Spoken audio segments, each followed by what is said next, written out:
নিজের কাজ নিজে করার মধ্যে একটা অন্যরকম শান্তি আছে। তবুও ছোট বাচ্চা আছে বলে হেল্পিং হ্যান্ডের দরকার হয়, কিন্তু তারা যে মাঝে মধ্যে কিরকম কাহিনীগুলা করে বলে বোঝাতে পারবো না। আসসালামু আলাইকুম এভরিওয়ান, আই হোপ সবাই অনেক বেশি ভালো আছেন। আমিও আলহামদুলিল্লাহ ভালো আছি। কয়েকদিন ধরে আমার ছোট বেবিটা খুব অসুস্থ, জ্বর ঠান্ডা ঠান্ডা কমতেছে না। তার সাথে সাথে আমারও হয়তো ঠান্ডা লাগছে, কথাই বলতে পারতেছি না ভালো করে, গলা আটকায় যাচ্ছে আমার। একজন না একজনের লেগে তাকে ঠান্ডা, নাইলে বড়টার, নাইলে মেজোটার, নাইলে ছোটটার, এরকমই যাচ্ছে কিছুদিন ধরে আমার দিনটা।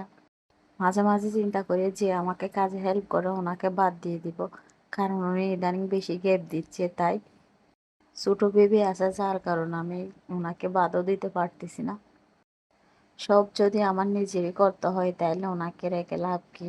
আজকেও আসে নাই, গতকালকে আসছে, এর আগের দিন আসে নাই, এর আগেও এরকম করছে। আজকে বেবি অনেকক্ষণ ঘুমাইছিল, এর ফাঁকে আমি রান্না বান্নাও করে নিয়েছি তাড়াহুড়ো করে, কারণ উঠে গেলে আর কাজ করতে পারবো না। তাই আজকে আমি রান্না করছি পুঁটি মাছ আর দেশি কই মাছ আর ঢেঁড়স ভাজি রান্না করছি। সবাই ভালো থাকবেন, সুস্থ থাকবেন, আর বাচ্চাগুলাকে একটু কেয়ার করবেন। আল্লাহ হাফেজ, আসসালামু আলাইকুম।